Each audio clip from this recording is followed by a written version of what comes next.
heaven. Oh, I'm starting this video again. My camera shut off. Camera shut off? I was just talking about 5 minutes ago and had a great message. No, I'm kidding. But it shut off. Okay, I'm with Reuben and Fermin. I wanted to just do a little update talk. I felt that might have been a benefit. Hopefully this video will work. I just talked for like a minute and it shut. But I reminded Reuben, I'll do it again. The last time I made a video with Reuben, I have not seen Reuben in a while. He's kind of been around the last week or so. But I was with my friend Albert Hoffman. Albert has died. Albert was hit by a vehicle and died. But we made a little video that day, just sitting with Albert, Reuben, I forget who else was there. We were talking a little bit and I just remembered that.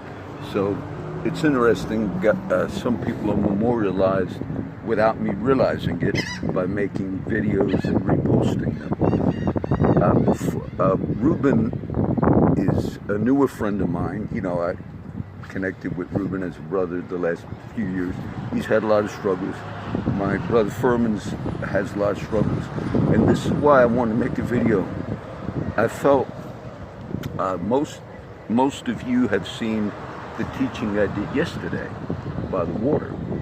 And I didn't plan on doing a particular Sunday message, as you heard me say, but I just said, let me teach today for about 30 minutes by the water spot where I walk.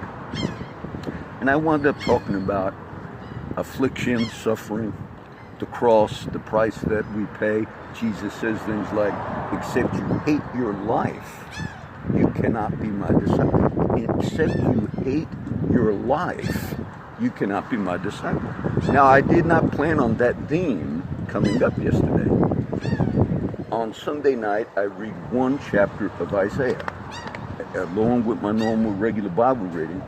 So I think it was Isaiah 48. And you know, the one verse that stuck with me, it says, I have chosen to refine you, not with silver, but in the furnace of affliction. And that was the one that stuck with me, because the message that I spoke, without realizing I was going to talk about it, had to do with the cross, had to do with suffering, had to do, blessed is the man that endureth temptation, James says. For when he is tried, he shall receive the crown of life which the Lord hath promised to those that love him. Count it all joy, my brethren, when you fall into free of sin, when you fall into various trials. Also to suffer. I believe that's Peter, and I used that verse yesterday. He was quoting Peter. He that has suffered in the flesh has ceased from sin, that he should no longer live the rest of his time in the flesh to the lust of men, but to the will of God. So that's what they were doing yesterday when I left. She was in lingerie, and I don't know what they're going to have an orgy or something. I left, man. Now, Reuben, you had quite a testimony, and Fermin has had a testimony.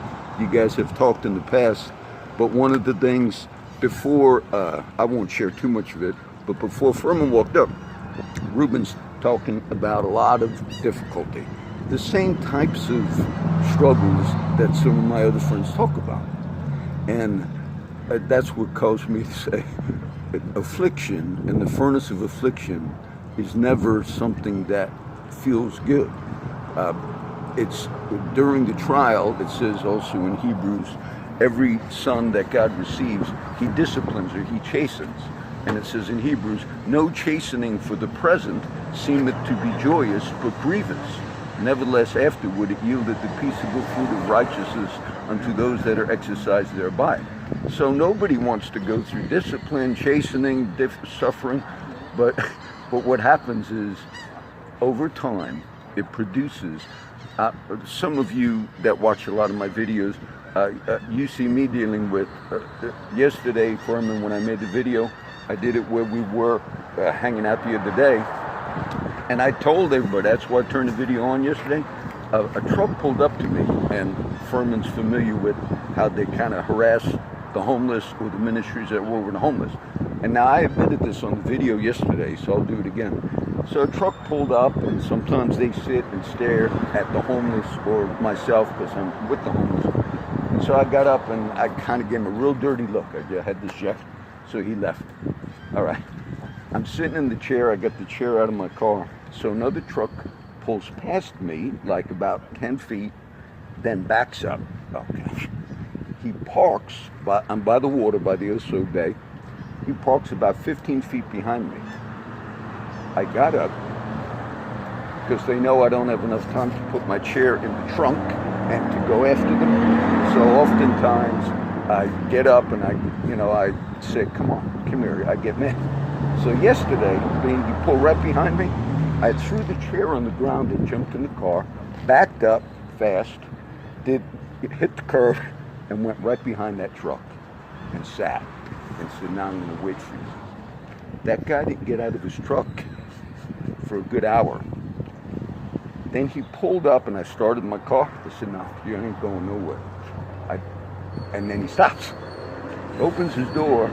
For another 40 minutes, he's sitting with his leg out the door. Now, I don't know if he's got a gun or whatever. That's what I'm thinking. I said, I got time today. I'll just wait. After about 40 minutes, he gets out. He throws his cast net. He wanted to cast fish right where I was parked. Obviously, he passed me up a little and then realized, oh, I'm going to... So it was innocent on his part. But because of what's been going on with a lot of that stuff... Well, I heard that there's somebody in a pickup truck trying to run over the homeless. Yes, and there are things like that happen. So I talked a little bit about that yesterday, but yeah, there's suffering. Fermin, you want to say a word at all? Well, that sounds like an excuse to me. You want to cast a net where you're at because he has the whole entire ocean to cast a net. Yeah, and it made me They're not wonder. just in that one spot, so probably try to clean it up. But yeah, I don't have much to say. Just tormented. It's Reuben. God don't like me. Reuben is. Look, I'll tell you, when I first reconnected with Reuben, whatever it was this last year or so, right away I knew he had a calling on his life, and I didn't know him that well. The same thing with my friend Fermin. And I'll notice that, just by talking to the guy. And so I say, oh, this brother's got a calling on his life. But the enemy manages to sidetrack a lot of people. I missed my calling when I wanted a wife. I didn't obey Psalms 23, Lord is my shepherd, I've shown that want. Yes, blessed is the man. I pray this actually when I pray with my family. Whoever finds a wife findeth a good thing and obtains favor of the Lord.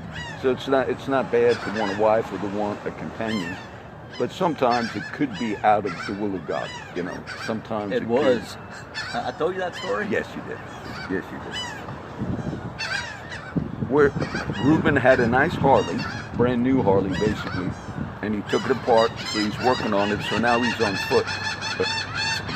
And when I told Fermin, my friend Reuben took the bike apart, he said, wow. Yes. You always ain't bike. Yes. All right, so today I just want to do that little, I felt those few verses, I've chosen you in the furnace of affliction, I just felt like it fit a lot of our situations. You have not seen... I can deal with hard times. Yeah. It's my family treating me the way they do. That's hard. Yeah, how does King David say it? It wasn't an enemy who would approach me. It was him who I walked to the house of God with. Him who I called the Father. Yes, when you feel betrayal from friends or family, then, Jesus, what did he say to Judas? You remember? Do you betray me with the kiss? And David, Reuben's quoting David in the Psalms. He says it wasn't, I think it's David, but I know it's in the Psalms.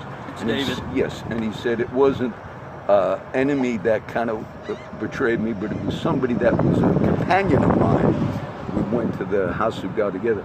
So that leads more of has an effect when it's a close friend. People that are in ministry, I was talking about this here.